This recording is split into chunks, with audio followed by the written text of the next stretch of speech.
Hey, what's up, y'all? Just wanted to report this dream that I had to y'all.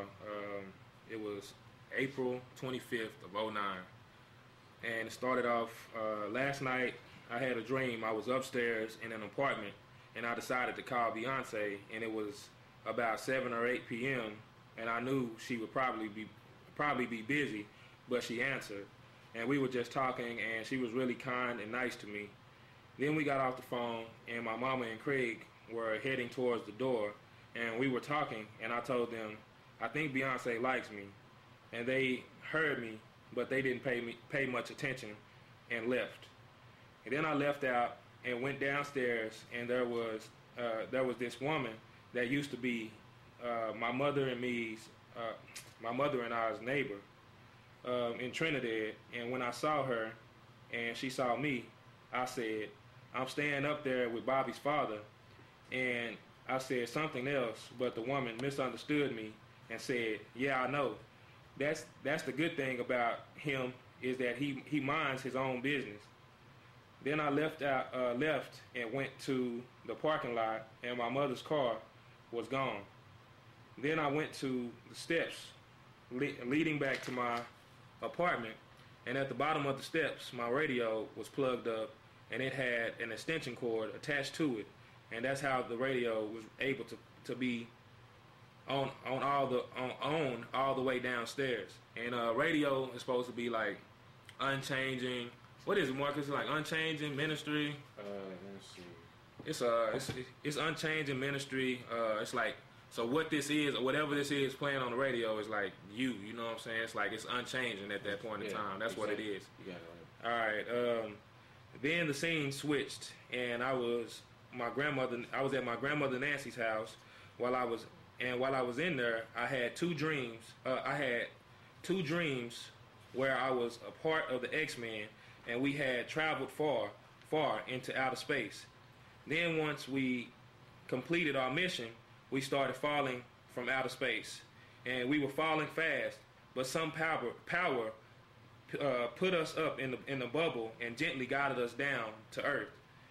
Then in the next dream, we went far into outer space again, and we were fighting evil forces up there, and we started falling again from outer space. But this time, there was a creature that was falling with us, and he was attaching on to the members of the X-Men, trying to take over their bodies, trying to take over our bodies. So all of us X-Men were helping each other, making for sure the creature didn't attach to any of our members. I was Wolverine, and anytime I saw the creature getting on any of my team, I would come and cut the evil creature away from my team. But instead of us being slowed down by some force this time, we kept falling at a fast pace. Then we finally landed, and the creature was trying to get us still, and also the guy named Bishop fell down too.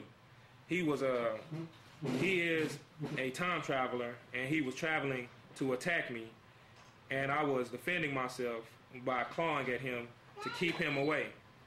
Then I woke up, and I was still clawing him, and my grandmother was on the couch, and I started telling her, "Yay, what's up? How you doing?" I go to church. You go to church? Yeah. Y'all hear that? You hear where he say you go? Where you go, Mark? Where you go, Elijah? Tell him. Church. Go to church. Already, man. That's what's up, man. How was school? I go to church. Yeah, you go to church. You ain't worried about church. Okay. I eat my food. You ate your food, and go to church. All right. So let's see here. Are you sure? Let me see here. Woke up and I was still calm. And my grandmother was on the couch, and I started telling her about my dream, and she said, "Are you sure you're not on drugs or on drugs, dreaming stuff like that?" And I got furious and said, "Forget you." You know what I'm saying? She talking bad to me. No, I ain't on no drugs, man. How can if drugs make you see the future, then I don't know what to say. If they make you see the future, man, then I don't know what to say about drugs. I don't know. That's some kind of amazing drug. I don't know what to say. Then I walked away from her towards the kitchen, and I saw my grandfather, Dennis Williams Sr., and he was smiling, and I had dropped water on the floor. My sister Shay and Casey were also there, and I felt bad that I had got so angry in front of my sisters. And I said what I said. Then the next door neighbor's son came over. Okay. Then the next door neighbor's son came over, and he was a young black guy and a teenager. So we went into the kitchen, and I was telling the young guy about my dream I had just had, and told him I was fighting. And before I could finish, the young guy was saying, "You fought Bishop, didn't you?" And I said, "Yeah." And I was surprised he knew that I was surprised that he knew that about that, you know what I'm saying, too, and was able to finish my sentence. That's pretty cool. And let me see. I was surprised he knew that, and he was surprised he knew too, and said, "That's pretty cool. I knew that, and I don't know how." So he had some supernatural insight from the Holy Spirit, I would say, because he knows it's the truth. So the Holy Spirit even telling him before I'm telling him. You know what I'm saying, basically. Then I kept telling him about my dreams and showing them to him from my notebooks. Then my grandmother passed by us and said, "Why do you write them down? Do you show them to everybody? Why do you need to write them down if you are the one having them? Can't you remember them?" Then I told her, "My dreams are personal, but I am willing to share them with people, and I write them down because they help me keep track of them." Then I told the young man, "In these dreams, they tell me about other people's lives, what woman I will be with, how my basketball career will be, because I play basketball too." Then I continued telling him about my dreams in detail, and the guy told my grandmother, "I believe these dreams he's telling me cannot be made up. I believe him."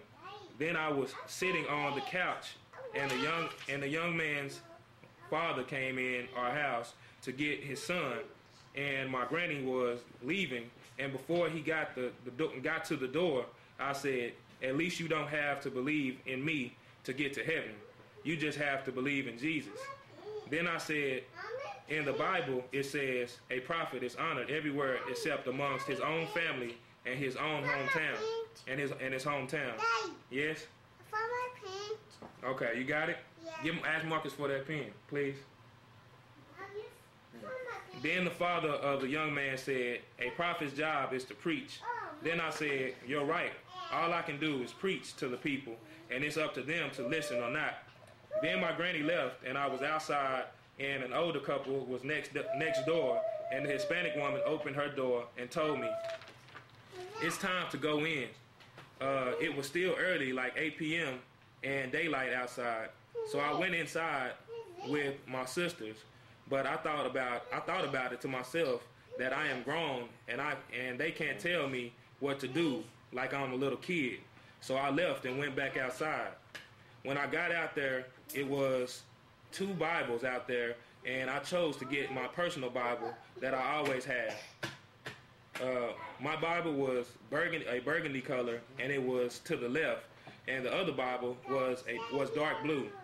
Then the scene switched, and I was in a police department, and Satan was after me and my son hard, and it seemed like he was after Elijah more than he was after me. He was chasing us everywhere through the place, and then we went outside, and he was still after us, and I was thinking Elijah must be very important if the devil is after him more than he's after me. Then the scene switched, and I was walking down this sidewalk at nighttime with my friends Fred Smith and Bobby Green. While we were walking, there were 2 guys trying to pick on me. They stayed behind us, trying whatever they could to get under my skin, but I kept walking. Then I came up to the end of the sidewalk, and the 2 dudes attacked me. The first guy ran up behind me and I flipped him over my back and slammed him on the ground. Then I could sense that the other guy was coming up behind me, and I turned around and was about to give him a right-left combo. So he stopped before I hit him, with them. Then they went away